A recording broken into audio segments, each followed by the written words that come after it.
Today I have a few things on. Firstly, we are going to my first job, or back to where I had my first job, to actually get some photos printed. And secondly, I have a lot of briefs to do today, so I thought it'd be a great chance to explain my process and how I use Google Slides to brief a lot of the clients or the projects that we do. And yeah, hopefully this will help you if you don't do it, or if you do something better, let me know down in the comments. I would love to learn your process as well. Sweet, let's do it. Now, I really learned a lot of the importance of slides and showcasing things when I actually started working for my church around last year.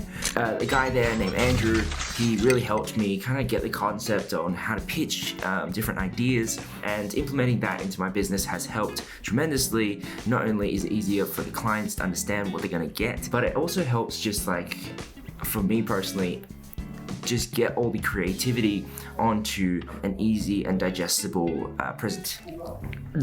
presentation for anyone who is involved.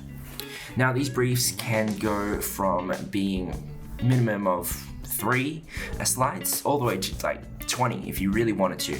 But most of my slides really range from, I would say, 4 to 8.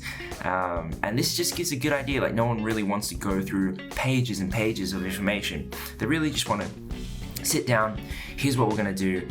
Here's some ideas, and here's a breakdown of the film, maybe some branding in there as well, and just the logos and the client's guidelines and various things. But this way, we can run them through it. If they have any changes, we can easily make it without shooting anything, and yeah, really get it started. So this one is a brief that I did for a freelance tile and stone.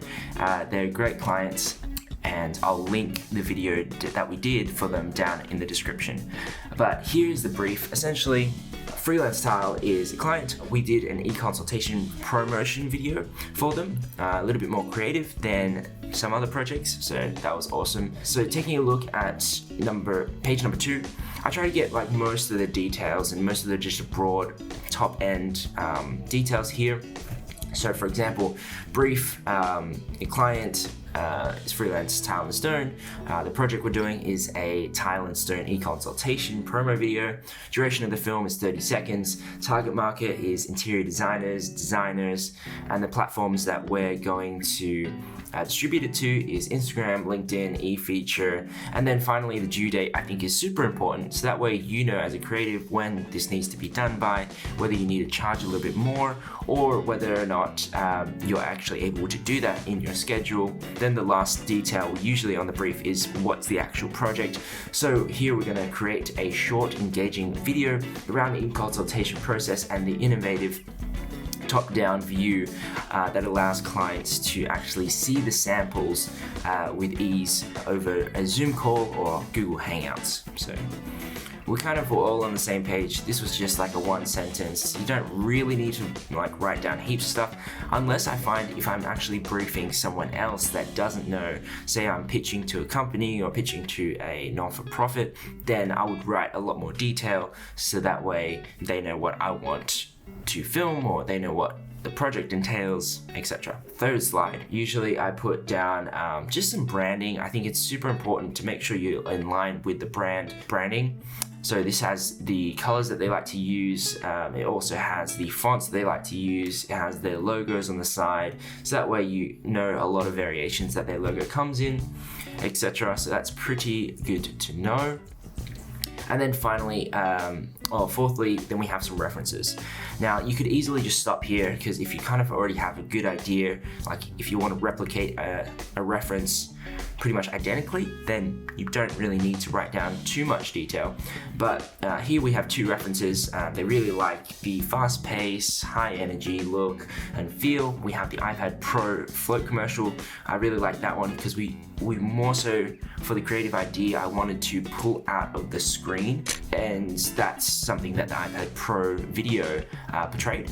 But also in terms of like the vibe, the Artlist.io was a good one because it's a service that they're providing as well, but also has some text popping up on the screen, which is what they're looking to do as well. So references don't necessarily have to be the full thing, could just be like tiny snippets.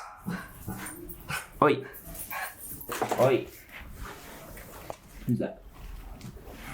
Anyways, it could be just tiny snippets that come out of the YouTube videos or the Vimeo videos or whatever you find. A great thing to do is take a screenshot of the actual video, and then I always use this button up here to link that video so that way they can watch it really easily. And I also find that Google Slides is so easy to share with clients because most people have a Gmail account, or if not, it's free to use. It's not like proprietary to Apple or Windows, so that's really helpful as well. Finally, if you can put in like a film breakdown, so that like you don't have to shot list it. I think that's the hardest part if you're not a great drawer or you don't want to spend a lot of time trying to like piece all the puzzles together. So I think even just storyboarding or just shot listing, like this is a pretty neat in the middle. I think giving them a rough story arc is really helpful. So then if they wanted to really feature something different, say they wanted to really show them, I don't know, driving somewhere instead, then we could easily fit that in and they'll be happy as well, which is the most important part. So hopefully that gives you a better understanding to how I brief most of my clients. And yeah, they're not it's not super technical or super hard. The best thing I would say is just make sure you have enough references, enough images. You can even go on Pinterest and find some photos if you want to create a certain mood and look. But the idea here is to show the client exactly what they're going to get before you even shoot anything or edit anything, so that way everyone is on the same page. Anyways, so that's the brief. Hopefully you learned something. Definitely let me know what your process is down in the comments below, or if you get any details in this one. Alrighty, let's go print some photos.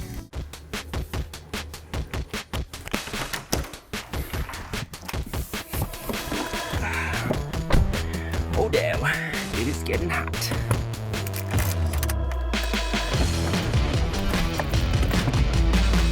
Alrighty, before we go print some photos, quick stop at the office.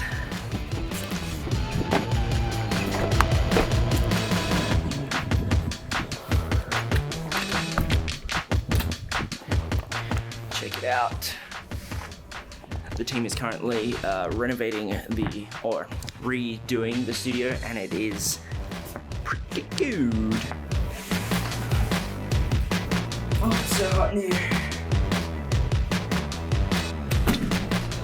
Done.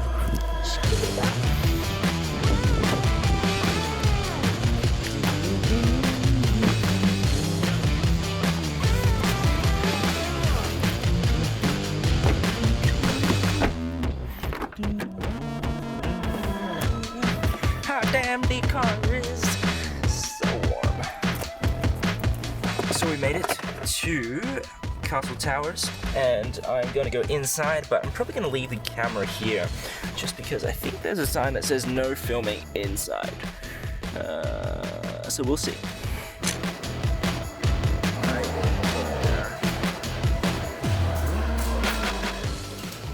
This is I'm printing a photo book, and here are the like different designs. Oh, I don't even know how to use this thing anymore. White is definitely not an awesome choice for being in a video, especially when it's sunny. But we made it back home. I'm gonna do some briefs. The photos turned out well. I printed a photo book, which turned out fantastic. Unfortunately, it's only single-sided, but other than that, it's really nice. That was the first place. My first official job was at Camera House. I literally just walked in there as a kid, handed in my resume, asked if they were looking for anyone for like sales or whatever, and yeah, the lovely owner interviewed me and I got the job. I was really young about 14 or so, but definitely helped me get where I am today. Not that I'm anywhere special, but it definitely was. I learned a lot about not only cameras, film, printing. All around was a great experience. Definitely closer to the end, I was super frustrated with because we had to print passport photos, and them in and of itself are just huge headache. Like the people that came in for the photos, and so that was definitely one thing that made me move on a little bit quicker. But definitely really enjoyed, and I would highly recommend anyone to work at a camera shop if you're into filmmaking and just getting started. I think it really helps, not only if you can get a discount on your gear, especially if you're starting out and you don't have that much gear, but for me, it was a great stepping stone to meet a whole bunch of people that wanted cameras and were looking to film stuff. I don't think I met anyone specifically that I did work for, but it was just great to understand what they do and what they film and what they take photos of, and what do you think? Do you like that one or this one?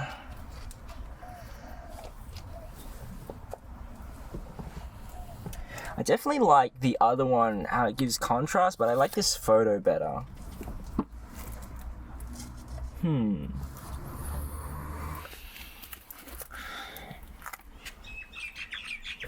It's pretty good.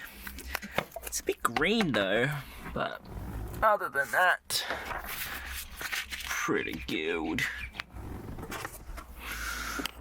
Alright, let's deliver. You got no idea how many times I've had to frame someone's photo and I accidentally put it upside down, so I had to redo it. Good old days. That's nice, isn't it? Thank you, son. That's very special, thank you. Wow, the only photos we've got upstairs are our wedding photos and some of you kids when you were growing up. So that's been a long time coming. Yeah. Now we have some current photos. Very nice. Just when you thought it was over, I am currently working on this new presentation. So for the ones that I'm pitching multiple videos, I usually have a summary page and then just have the videos as per usual. But I literally said yesterday to Bayer that I'm pretty much over buying camera gear, but that was until I saw Potato Jet's new video on the new cameras that are coming out, the Canon C70 and the Sony FX6 and not really the Hero 9, the GoPro, but those look awesome. Hopefully I can convince someone to let me borrow one to try it out. That would be pretty cool. The C70 looks like the camera for a B camera for any Canon cinema camera, so we'll have to check it out. Bye.